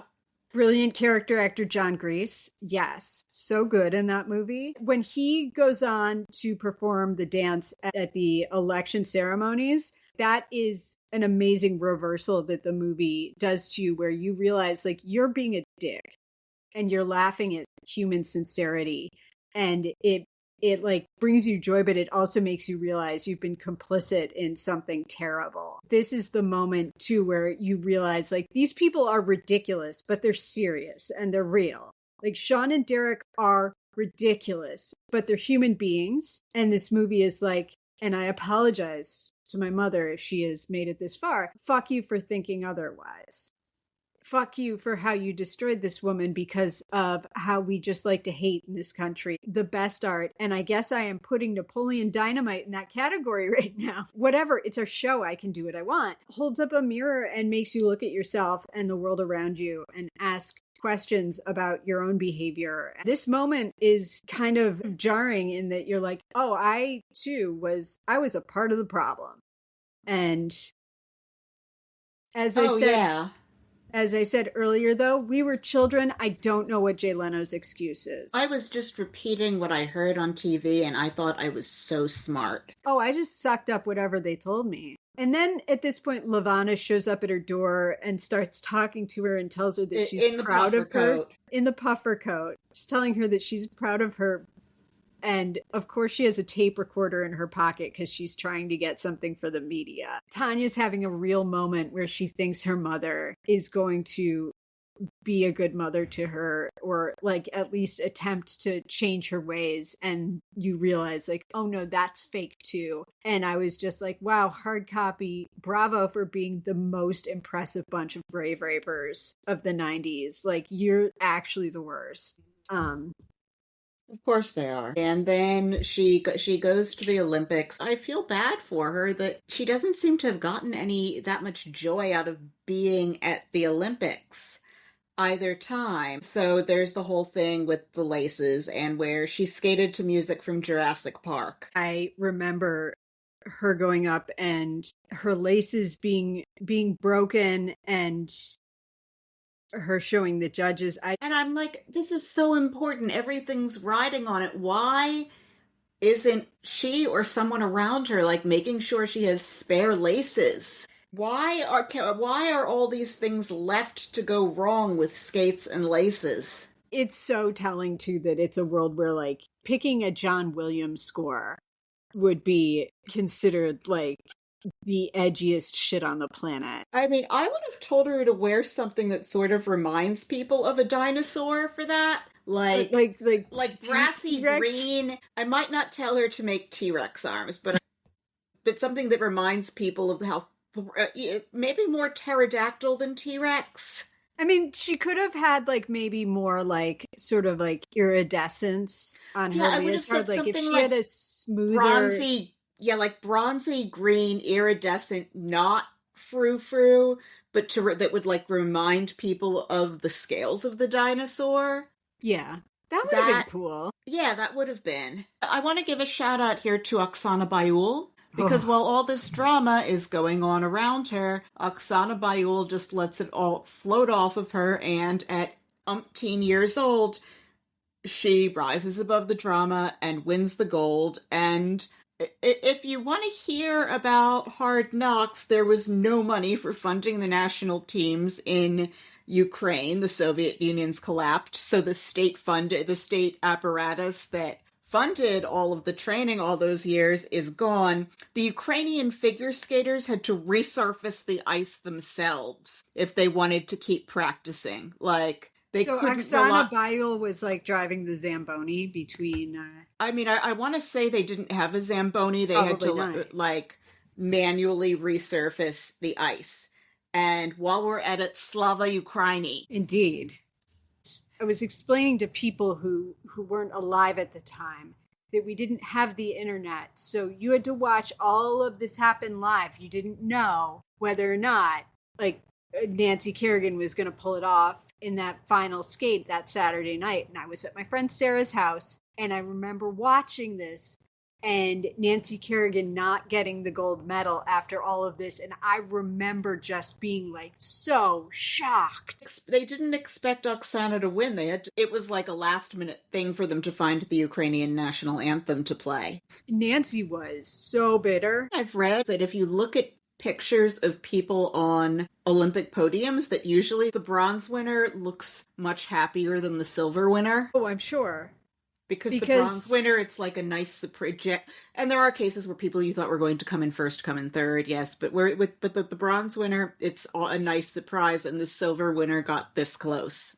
Yeah, and I think probably like the culmination of everything, and then Nancy gets the silver. But she still gets endorsements.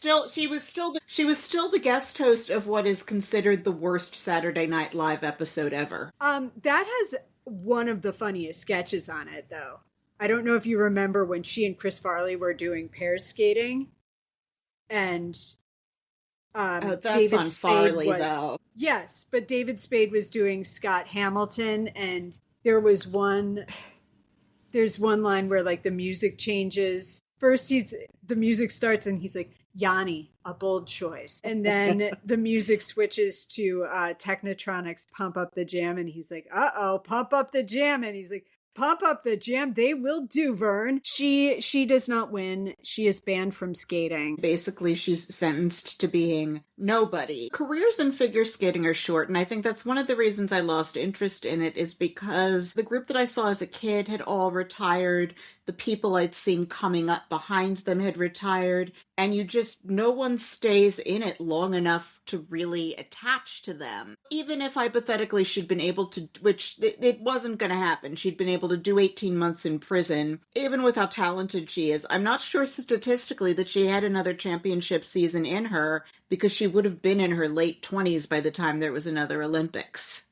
The shame of being banned from the sport for the rest of her life, when that's the only thing she ever did, is pretty brutal. She was going to get shunned regardless, because that's what we did in that time. And she was a woman. There was no way back to skating for her, but, certainly like being banned from the only thing she knew how to do really sucks. She would have been too old pretty soon for competition, but she can't coach or do anything connected to it. Nobody's stopping her from giving exhibitions. All Oppenheimer lost was a government gig that amounted to 6 billable hours a year one year. It's a shame because there's a world in which she, say she went to prison for a year and a half, got out early, less than a year or whatever. And she could have come out and she could have been an incredible coach, who went to prison and did their time and came out better off, like Martha Stewart. Yeah. There is something about once you atone for whatever horrible crime you did in America, like if you show proper atonement and bowing and scraping and begging, the public usually will forgive you. And I think like Tonya never apologized in the way that people wanted to see her apologize. I don't think she ever could have gotten it right. And I feel like the word that I keep using in this episode is tawdry, but she had like something in 98 where she went on when, and Nancy is in the same space with her. And there's some sorry agenda to it. I don't really care. They both look very uncomfortable in the clips, and it's just tawdry. And neither of them should have had to sit through that. If you're apologizing to a person you did a crime to on television, I would say that's almost as bad as if you find yourself hooked up to a lie detector on national television for the benefit of entertainment. Like, you need to ask yourself some hard questions about how you got there. They show that thing of her apologizing for having anything to do with Jeff.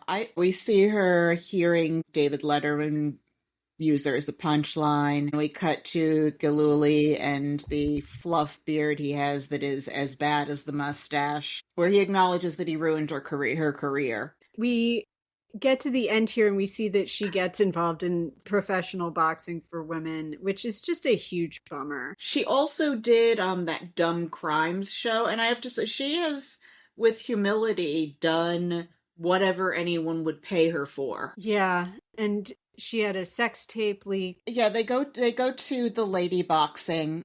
People catch up with Tonya Harding every so often. What's amazing is when they write about she goes on the ice and she can still do all these things that no one her age should be able to do. And the questions I'd like to ask Tonya Harding, I wouldn't want to ask her anything about the incident because it's the least interesting thing about her. It's, again, I'm going to use that word, tawdry. It's been done to death, and nobody knows what to think anymore. But I want to know what her thoughts are on, has the technical quality of skating gotten worse since you don't have to do compulsory figures anymore?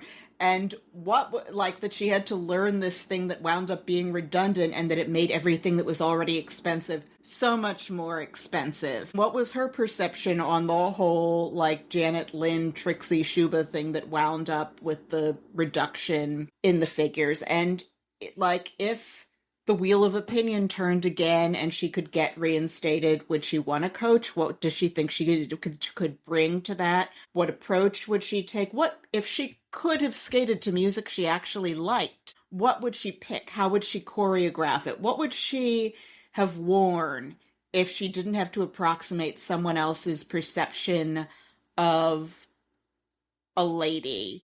And, like, just as a layman, how the hell do you even tell the jumps apart when you're looking at them? And I know that there are many, many other excellent figure skaters out there who have never been accused of a felony and could answer those questions too, but I don't know that they'd all give the same answer. I have to agree that, like, I don't feel like we know a ton about what she thinks about skating, and I would be interested. I want her answers on all the nitty-gritty esoterica, because you know who probably knows a hell of a lot about figure skating and no one asks her? Tonya Harding. But I guess that's I, Tonya. Yeah, that is I, Tonya. I think this was my third or fourth time watching this movie. I love to, like, when a movie hones in, and I think you feel this way too, but when a movie hones in on a very specific, very narrow era and just fucking nails it, and this movie does that. The way that they were able to capture the culture was well done in terms of, like, just the absurdity and the cruelty of this era of the 90s, and just, like, how we were like, this seems like news. We should cover the shit out of this. And as I have said many times, Paul Walter Hauser is a genius in this. And then when they are showing us the credits, just in case you were thinking that he was overplaying it, you see that you see the Sean Eckert footage and you're like, nope, that's real. This is exactly what he was like. This is exactly what Jeff Galooly was like. You know, these people, this is all very real to the situation. Oh, what a time to be alive. Let's talk a little bit about the awards. This was nominated for all of the awards, particularly for Alice and Janney, who won most of them, including as we mentioned, the Oscar, Critics' Choice, all like the state and city Critics Circle Awards, the Golden Globe, everything, and very well earned. And then also Margot Robbie was nominated for an awful lot of awards as well, including an Academy Award. And she's outstanding in this. She was doing other things that showed that she was pretty darn talented, but this really kind of showed how interesting she wanted to get in her career, and she hasn't backed down from that since. I like that she takes big swings. I like that she supports female artists. Really dig her and think that she is doing really interesting things, and I'm excited for her on that. This also like saw some awards nominations for screenplay and things like that. Like where it really shone in the awards front was for Margot Robbie and for Allison Janney. Indeed, everyone is fantastic in this. There is not a single bad or disingenuous performance in here. You know who we haven't really talked about, who is also wonderful in this, is Julianne Nicholson, who is one of those actors who she's always good and stuff, and she's really good at playing a role that is a little bit more still and is responsive to louder people, and I think that's the case in this. And she's really amazing on Mayor of Easttown. She is really amazing in August Osage County. Black Mass, we'll see her when we get to that with Daywalking Whitey Bulger. She's really wonderful and understated as Diane in this, and gives that character a lot of richness as well. So that is that. What is next? Choice dialogue. So the things I had down, I realized it's not the lines themselves, it's how and when they're spoken and the juxtaposition, because it's more about, so there's Allison Janney when she's on the ice and she says, "That girl is your enemy. You're not here to make friends." And then, like the stuff that people say when they're breaking the fourth wall. So, my mom hits me, she loves me. And finally, I never did this. This is a banger script. There's so many good lines, and it is, in a lot of cases, about the delivery. Allison Janney has a lot of great lines. Spit in her milk. Oh my God. What a terrible mother. And everything that Sean Eckerd says is hilarious. Sarah, can you please give our listeners a quick refresher about how we score movies? I would be happy to. We rate movies on a 1 to 10 scale across 10 areas that we find to be subjectively and or objectively important to most films, especially tailored to specific issues in biopics. If you want more details on how we score movies, please scroll down our webpage at biopicapodcaststory.podbean.com. You'll also find a record of our scores for past episodes there. And with that out of the way, let's score this thing. All right, so I'll go first. And I love this movie a lot. So for outward appearances, makeup and hair, I gave it a 9. For acting and casting, I gave it a 10. Passage of time, 8. Costuming, 9.5. They just get everything so down pat. Normally, I'm very, very hard on things that are set within the past 60 years or so. Yes. But just like the level, like you can smell all of the cigarette smoke on Allison Janney's dingy looking coat. Quality of the script, I gave it a 9. Accuracy, 5. Storytelling, 9. Production value, 9. Production, direction, decision making, 10. Do we care? I gave it a 10. I was like riveted the whole way, and so that brought me to 8.85, but I used the buy, so my total comes to 9.85. Excellent. So outward appearances, 9. Acting and casting, 10. If I could give it an 11, I would. Passage of time, 9. Costuming, 9. Quality of the script, 9. Accuracy, 6. I went pretty high on accuracy because it's accurate to the spirit of things. It's accurate to the way people remember these things, and it's accurate to their individual truths. And that is fair, because there's the spirit of the thing. Everything you said about the spirit of the things is correct. We're never going to give anything a 10 for accuracy. No. No. Storytelling, I give it a 10. You know I love this format. And it was a really unique way to present the story. On top of that, all of the wall breaking and everything. Production value 9, production direction decision making 10. Do we care? 9. So my total score came out to a 9. So, Tonya, congratulations. Your score came to 9.425, which means you have earned a second opinion. Second opinion is the element we stole from How Did This Get Made? The prize for scoring above an 8 or below a 4 is that you get to hear us make fun of IMDb reviewers who disagreed with our assessment of the film. Our first review is from Fearless 89749, written on January 30th, 2018. 1 out of 10 stars. Title: Don't take your 50-year-old mother or anyone else. I'm sorry, but I couldn't even watch this movie or pay attention to what was going on due to the excessive swearing.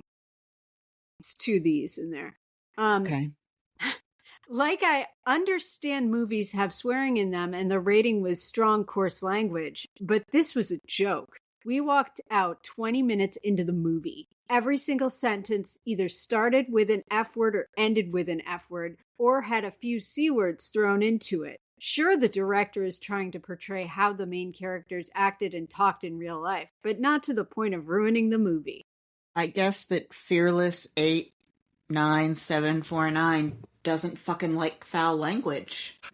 This next review, 1 star out of 10, was written by Mary Donna 1131. I guess that's her birthday. On May 8th, 2018.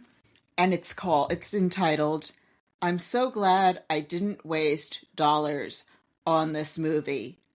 Borrowed this movie from the local library.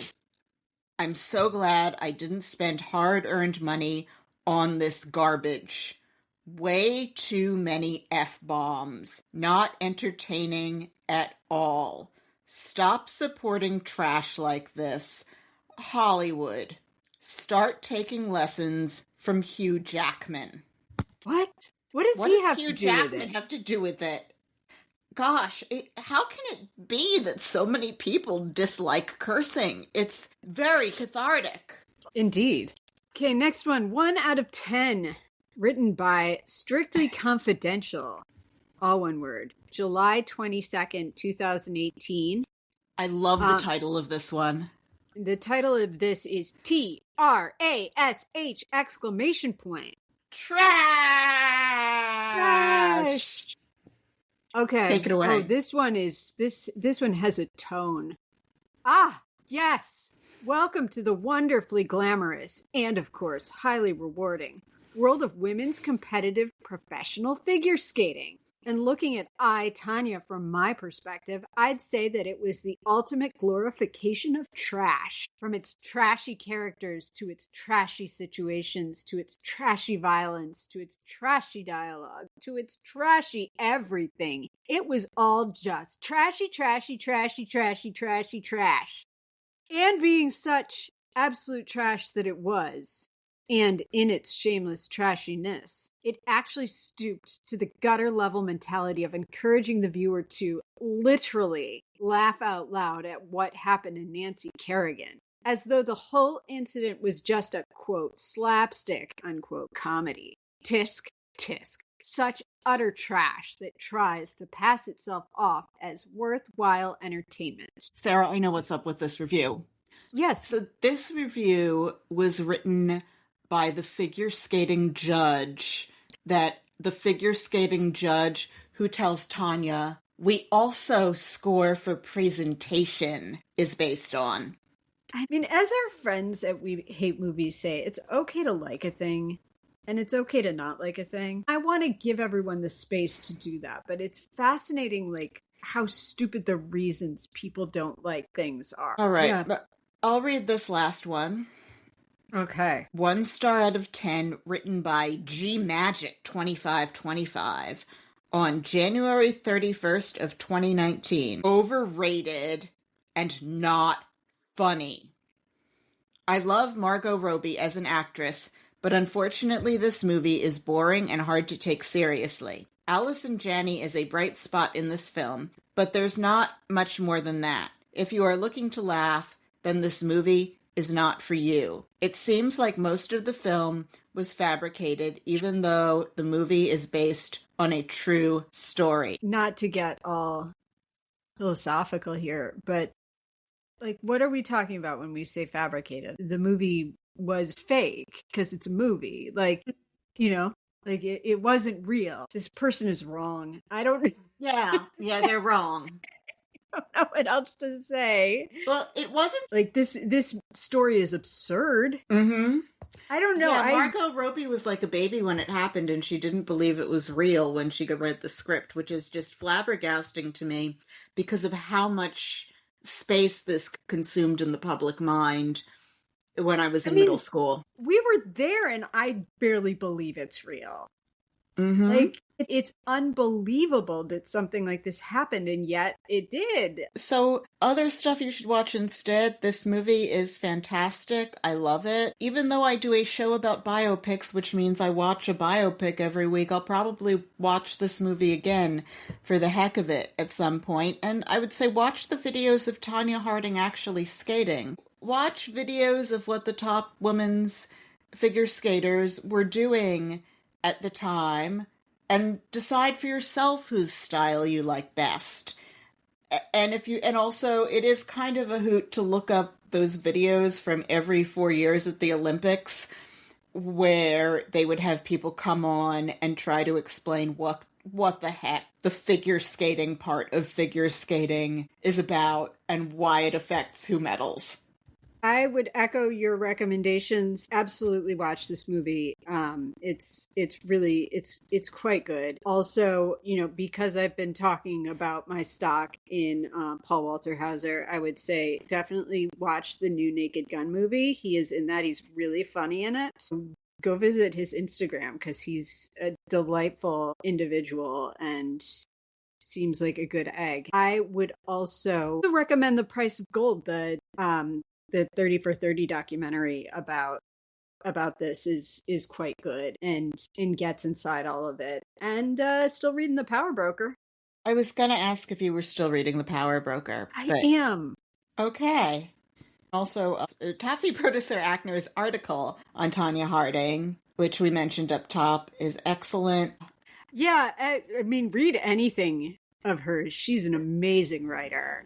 And Fleischman is in Trouble is really, really something. I haven't read her other one yet. It's on my pile. I'll probably get to it after The Power Broker. I'm also going to find the SNL sketch, and we can post that if I can track it down. If we're going to post Nancy with Chris Farley, then we should also post Chess for Girls and say, this is what the sportscasting for women's skating looked like at the time. Or on the topic, I'll see if I can find that John Tesh article about his wedding night. Oh my god, yeah, black. Let's just dig up all the corpses of the 90s. Sarah, can you please take us out? I'd be happy to. So our podcast baby has matured into a toddler, and we have launched a Patreon, simply an effort to defray some of the costs associated with bringing our show to you. Platform hosting, recording, equipment, and research. And we have to occasionally order a book off the internet, and sometimes we have to pay for movie rentals. And sometimes we may want to see a movie in the theaters, or we may have to pay for transit to see each other if we want to record in the same place at the same time. We are offering shout outs and access to our awful first 3 episodes to anyone who chips in for us. And with that, we'd like to thank Brandon and Gates, who signed up already. Thank you, Brandon and Gates. Thank you, Brandon and Gates. If you liked the show, please leave us a 5-star rating and subscribe to us on iTunes, Spotify, or wherever you get your podcasts, and tell a friend, or better yet, plural friends, and share us on social media. We hear it helps. You can follow us on Threads, Blue Sky, and Instagram, where we have visual aids from all of our episodes. Our Instagram handle is at Biopic a Podcast Story, so do check us out there, and we'll link to that in the show notes as well. Please also check out our webpage at biopicapodcaststory.podbean.com to see the official episode ratings for all of the movies that we've done so far. And if you would like to get in touch, you can email us at biopiclistenermailbag@gmail.com. Our theme music is by Ben Patch. The intro is his song Slater Cannonball, and the outro is Spring Breakers, and you can check him out on Spotify. And as a reminder, we will be speaking at Intelligent Speech Online, which is taking place on February 28th, 2026, and tickets are now available at intelligentspeechonline.com. Enter Biopic, that's BIOPIC,